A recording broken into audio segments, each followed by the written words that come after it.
नमस्कार। रेडियो रिमझिम से प्रस्तुत है स्थानीय हालचाल। पहले मुख्य हालचाल।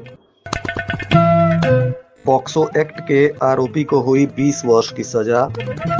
माले नेता जितेंद्र पासवान को अटल हत्याकांड में आजीवन कारावास। चरस के साथ एक आरोपी को पुलिस ने पकड़ा। बरौली में लापता छात्रों का मामला विधानसभा तक पहुंचा। सांसद ने आयुष अस्पताल बनाने की रखी मांग। स्थानीय हालचाल के इस अंक के साथ मैं निकेत मिश्र। अब हालचाल विस्तार से। भोरे थाना क्षेत्र में हुई चर्चित अटल हत्याकांड के मामले में अदालत ने इसके चर्चित आरोपी माले प्रत्याशी जितेंद्र पासवान को उम्र कैद की सजा सुना दी है और 50,000 रुपए का अर्थदंड भी लगाया गया है। राशि नहीं देने पर 1 साल की अतिरिक्त कारावास की सजा भी भुगतनी होगी। बताया जा रहा है कि विजयपुर थाने के कोरिया गाँव में 2 दिसंबर 2021 को भूमि विवाद में आरोपियों ने अटल पांडे को चाकू गोद कर मौत के घाट उतार दिया था और इसी मामले में अदालत ने सुनवाई करते हुए अब माले नेता जितेंद्र पासवान को उम्र कैद की सजा सुना दी है। सजा सुनाने के बाद पूरे इलाके में हड़कंप मच गया और इसकी सर्वाधिक चर्चा हो रही है। पुलिस ने आरोपी को गिरफ्तार कर लिया है और आगे जेल भेजने की कार्रवाई पूरी की जा रही है। मीरगंज थाना क्षेत्र में पॉक्सो एक्ट के मामले में एक आरोपी को अदालत ने 20 वर्ष कैद की सजा सुनाई है और 20,000 रुपए का अर्थदंड भी लगाया गया है। बताया जा रहा है कि अभियुक्त संदीप कुमार सिंह को यह सजा हुई है। यह आरोपी मीरगंज के कुसौधी गांव के अमरजीत भगत का पुत्र है और इस पर 2018 में पॉक्सो एक्ट का मामला दर्ज हुआ था। तभी से अदालत में सुनवाई चल रही थी। अब माननीय न्यायालय एडीजे 6 की अदालत ने इसे 20 वर्ष कारावास की सजा सुनाई है और अर्थदंड भी लगाया गया है। अर्थदंड जमा नहीं करने पर 3 महीने की अतिरिक्त कारावास की सजा भुगतनी होगी। 53.42 ग्राम चरस के साथ एक आरोपी को पुलिस ने गिरफ्तार किया है। यह कार्रवाई कुचायकोट थाना की पुलिस ने की है। बताया जा रहा है कि इस मामले में गिरफ्तार आरोपी से आवश्यक पूछताछ की जा रही है और इसके बैकवर्ड और फॉरवर्ड लिंकेज के संदर्भ में भी जांच पड़ताल किया जा रहा है। गोपालगंज के सांसद डॉक्टर आलोक कुमार सुमन ने जिले में 50 बेड के आयुष अस्पताल के निर्माण को लेकर दिल्ली में केंद्रीय आयुष मंत्री से मुलाकात की और राष्ट्रीय आयुष मिशन के अंतर्गत प्रस्तावित 50 बेड के आयुष अस्पताल के निर्माण कार्य को शीघ्र प्रारंभ कराने की मांग की। इस दौरान मंत्री जी से सांसद महोदय ने अवगत कराया कि इस संबंध में उन्होंने पूर्व में भी पत्र लिखा है और विषय को उठाया है। साथ ही उन्होंने व्यक्तिगत भी मंत्रालय में उपस्थित होकर संबंधित पदाधिकारी को प्रतिलिपि भी सौंपी है। बरौली थाना क्षेत्र के बेलहा गांव से 2 छात्र 6 फरवरी से लापता हैं। बताया जा रहा है कि इसको लेकर अब मामला बिहार विधानसभा तक पहुंच गया है। बरौली के विधायक मंजीत सिंह ने विधानसभा में लापता छात्रों की खोजबीन का मुद्दा उठाते हुए सरकार से जल्द कार्रवाई की मांग की है। समाहरणालय के सभा कक्ष में जिला पदाधिकारी ने आज जनता दरबार के माध्यम से जिले के अलग अलग क्षेत्रों से आए फरियादियों की समस्याओं को सुना। इस दौरान अपर समाहर्ता राजेश्वरी पांडे ने भी विभिन्न प्रखंडों से आए फरियादियों की समस्याओं को सुनकर उसे निष्पादित करने के लिए संबंधित पदाधिकारियों को आवश्यक दिशा निर्देश दिया। कटिया थाना क्षेत्र के जमुना बाजार में ज्वेलरी दुकान के सामने खड़ी मोटरसाइकिल की डिग्गी तोड़कर करीब 10 लाख रुपए के सोने चांदी के गहनों की चोरी हुई है। दुकानदार मनोज वर्मा ने पुलिस को आवेदन देकर सहायता की गुहार लगाई है। बताया जा रहा है कि वह बाइक खड़ा कर दुकान के अंदर कुछ काम कर रहे थे। इसी बीच मोटरसाइकिल सवार 2 चोर पहुंचे और उनकी मोटरसाइकिल की डिग्गी को तोड़कर उसमें रखे लगभग 10 लाख रुपए के गहने लेकर फरार हो गए। इधर 3 चोरी की मोटरसाइकिल के साथ एक अभियुक्त को पुलिस ने गिरफ्तार किया है। साथ ही 2 विधि विरुद्ध बालक भी निरुद्ध किए गए हैं। मामला कुचायकोट थाना क्षेत्र के जलालपुर दुर्गा मंदिर के पास का बताया जा रहा है। पुलिस इसमें आवश्यक पूछताछ कर रही है।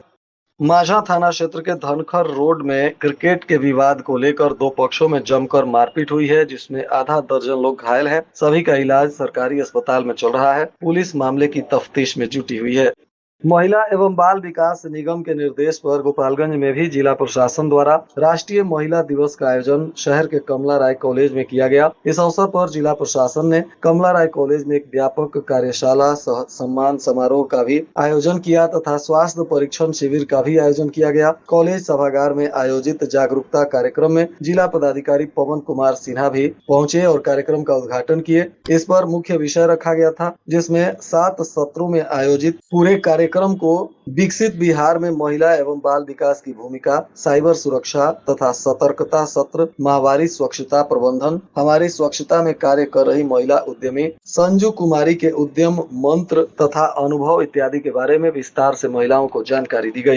इधर हथुआ में हुई एक महिला के घर पर फायरिंग के मामले में आरोपी को पुलिस ने गिरफ्तार किया है। इसमें 3 आरोपियों की गिरफ्तारी हुई है। बताया जा रहा है कि प्रेम प्रसंग में सनकी प्रेमी ने अपने प्रेमिका के घर पहुंचकर ताबड़तोड़ फायरिंग कर दी। पुलिस ने इसमें अब कार्रवाई करते हुए 3 लोगों को गिरफ्तार किया है। साथ ही घटना में प्रयुक्त देशी पिस्टल, जिंदा कारतूस, मोबाइल, मोटरसाइकिल इत्यादि को जब्त किया गया है। बताया जा रहा है कि पीड़ित सोनी देवी पति सुरेंद्र प्रसाद, जो पलनी थाना मानपुर जिला नालंदा की रहने वाली हैं, ये वर्तमान में रतन चक नया टोला रामायण सिंह के मकान में किराएदार के रूप में रह रही थीं और इन्हीं के घर पर आरोपी ने फायरिंग की और इनके बयान के आधार पर कांड दर्ज करते हुए पुलिस ने फायर करने वाले अभियुक्त विष्णु कुमार पिता रामाश्रय भगत, जो बरवा कपरपुरा थाना हथुआ का रहने वाला है, इसको गिरफ्तार किया और इससे पूछताछ के दौरान इसके निशानदेही पर कुंदन कुमार और ताहिर अली को भी गिरफ्तार किया गया। इन तीनों को गिरफ्तार कर अब पुलिस आवश्यक कार्रवाई कर रही है।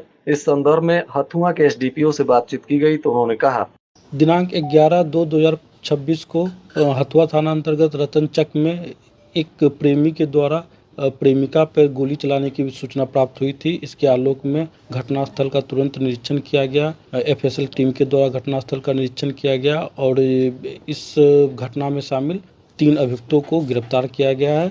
उसके पास से एक घटना में प्रयोग किए गए पिस्टल एवं 3 जिंदा कारतूस बरामद किया गया है। साथ ही घटना में प्रयुक्त मोटरसाइकिल भी जब्त किया गया है। ये बरवा कपरपुरा और मीरगंज थाना क्षेत्र के रहने वाले हैं। इन लोगों का पूर्व से कोई आपराधिक इतिहास नहीं है। अन्य बिंदुओं पर भी अभी अनुसंधान किया जा रहा है। प्रेम प्रसंग में यह घटना कारित करने की बात सामने आई है।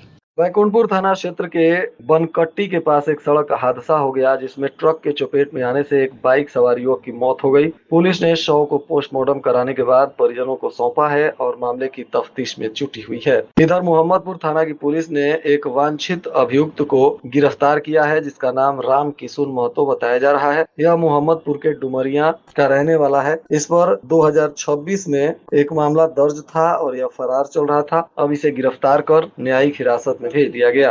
सांसद डॉक्टर आलोक कुमार सुमन ने दिल्ली में नागरिक उड्डयन मंत्रालय भारत सरकार के सचिव समीर कुमार से भी मुलाकात की। इस दौरान सविया हवाई अड्डे की बिडिंग प्रक्रिया को जल्द से जल्द शुरू कराने की मांग की गई। सविया एयरपोर्ट के चालू होने से जिले के विकास को गति मिलेगी और क्षेत्र के लोगों को हवाई सेवा का सीधा लाभ मिल सकेगा।